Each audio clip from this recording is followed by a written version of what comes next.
Hey, my name is James Nicholson and welcome to my YouTube channel. In this video, I want to talk about, is buy-to-let dead? It's been a really, really tough few years for landlords. I know when I put a topic like that, I'm not going to get violins playing and you're not going to be, some of you particularly nice in the comments because you think landlords are all terrible people. But it really has been hard for landlords over the last few years. And in fact, 30% of landlords quit over the last 2 years. So those people that wish there wasn't landlords and that more would leave the market, well, you got your wish, 30% left. And because of that, that's pushing rents up at record rates. There are less rental properties. There are more people that want to rent, and that's a big problem. So in this video, I'm going to talk about the pros and the cons of being a landlord in 2024. Is buy-to-let dead? What could you do instead if you want to be a property investor? So if you're new around here and you haven't done it already, do subscribe to the channel over there and hit that bell notification. We just hit 25,000 subscribers.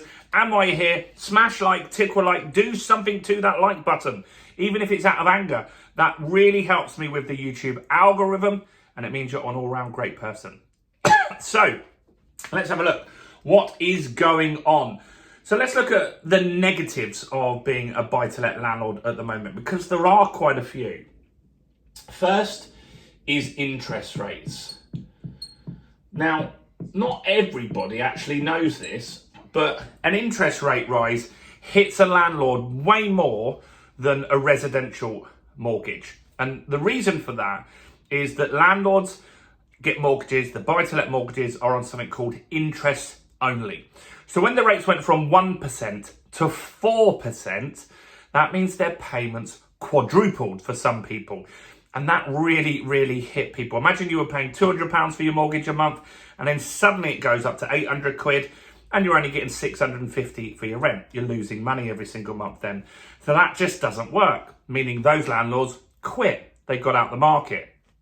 Now, on a residential mortgage, it's slightly different. You have a repayment mortgage. So part of your mortgage is the interest rate and part of it is the repayment element.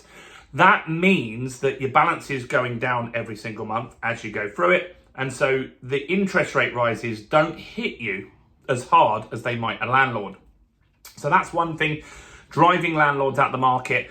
They're waiting for rates to come down, or some of them have already quit. Next is a tax called Section 24.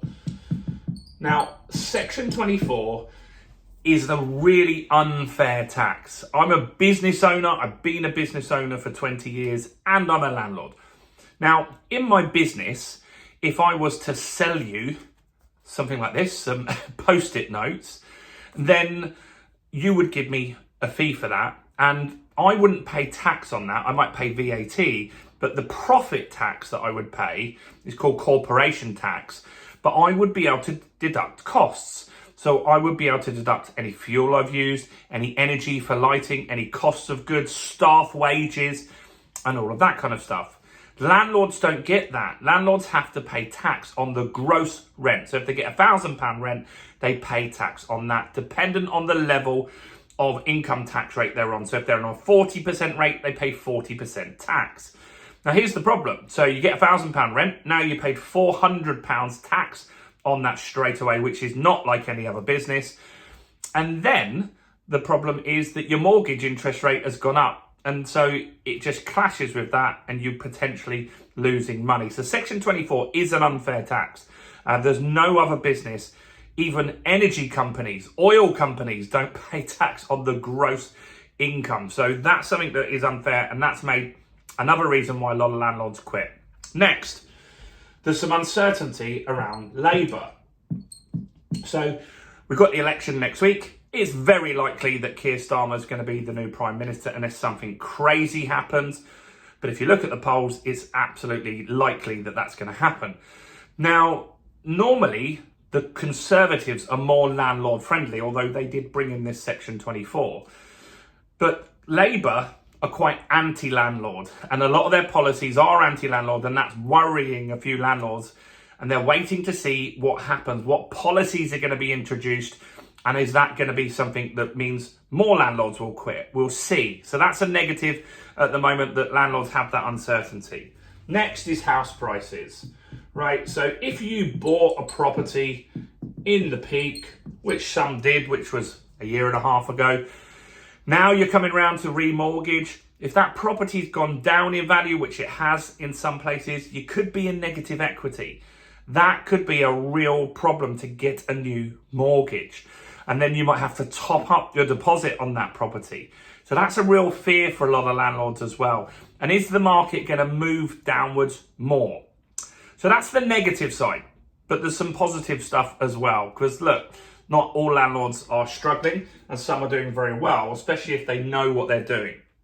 So what is good at the moment for landlords is that rents are going up, and that is making life a little easier. So if your mortgage has gone up, you're going to need to increase your rent. But if the market doesn't justify that rent, you wouldn't be able to. But because of the lack of supply at the moment, which isn't going away anytime soon, rents have been going up. And that means that it's given landlords a bit of breathing room. So that's one positive for landlords. Next is interest rates again. Is look, they've peaked, right? We know interest rates have peaked. It's likely that they're going to start coming down from August, maybe September.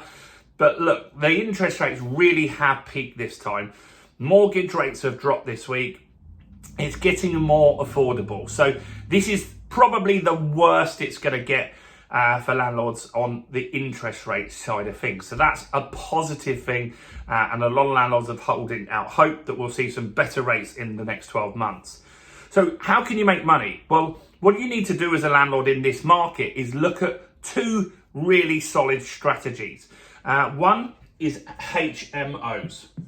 HMOs, and that stands for House of Multiple Occupation.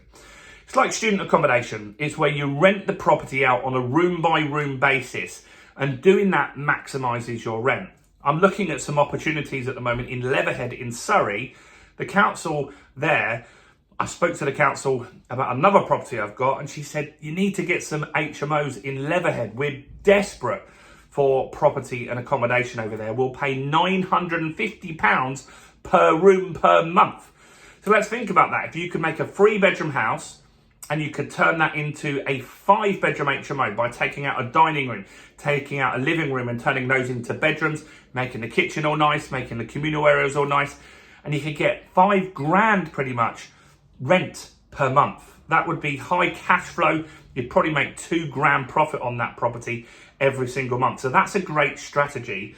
And one that I like to do, I was meant to pick up the keys today for one of these projects. You'll see this next week, my latest deal. And it's called Buy, Refurbish, Refinance, Rent. So that's where you buy a property. So let's talk about what I did with my daughter, which you can see on this channel if you go and check the older videos. I bought my daughter Georgia a property for 60 grand. With the legals and stamp duty and the renovation costs, we spent another 15k on that property. We then got it revalued. So we bought it, we refurbished it for this. We refinanced it. So we went back to the lender and said, look, this was months later. How much is this now worth? And it was worth £100,000. Now, here's the interesting thing. On a buy-to-let mortgage, they will lend you 75% loan to value. This deal, it never happens like this. It will never stack up exactly like this. Maybe I'll get one or two like this again. But the mortgage was then 75 grand. We put a mortgage on and we got all of our money back because we bought it with cash at an auction. Again, go and type in on this channel, do a search on this channel, look for auction. You can see where I bought that. I've got an hour-long video which you can go and check out. So I bought it for 60 grand, spent 15 grand on it, got 75 grand back.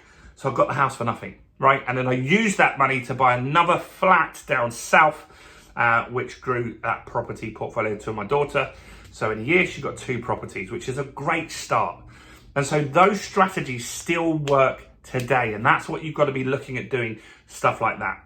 So buy-to-let, is it dead? Normal vanilla buy-to-lets are really tough at the moment. You need to look at high cash flow where you're going to add value or rent it out on a room-by-room basis. That's the stuff that you should be looking at. Let me know your thoughts in the comments below. Do smash like. Go and check out some more content on my channel. including this video right here.